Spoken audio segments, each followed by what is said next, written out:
ka-idol, nandito na naman tayo magsamok-samok sa inyong wall. Kasi magtanim ako ng anthurium. Ito, binili ko ito kanina. Yan. Ito ang bulaklak niya. Pink color. Ayan. Tanim natin sa pot. Ayan. Ito ang gagamitin nating lupa. Ayan. Thank you guys for watching.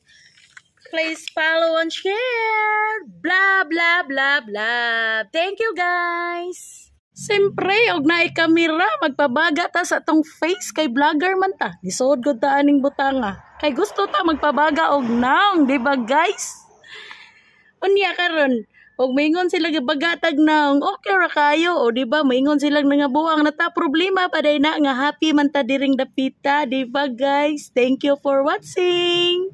Hello mga ka-idol, nag-uol gid ko karon ng adlaw kay ang akong dashboard pertig yung lipstika, perting pulaha, kapaita, unsaon man ni nako pagbawi mga idol. Thank you for watching. Comment lang sa comment section. Guys, nandito tayo ngayon sa Poblacion Alcoy, Cebu sa Church Plaza namin. Yan.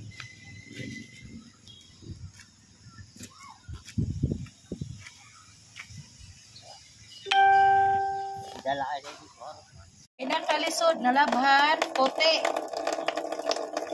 Aron dili siya baho. Saglit na siya mauga dayon. Tanan na to og bleach. Tatlong paket. Tapos lagyan natin ng sabon. Ayan.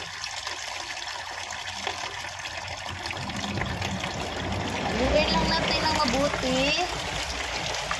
Ayan. Tapos ilagay natin ang mga damit. Ayan. Ayan. Kaatuhan guys. Manguan na po ta guys. Mangwas-was.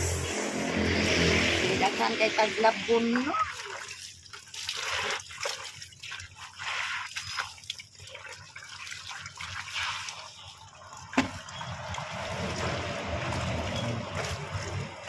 Yan ang trabaho guys. Dabada kamo. Manglaba, maglungag, Toto og sudan, silhig. Ano na itong trabaho panadlaw guys. Dili man imahong utot ang atong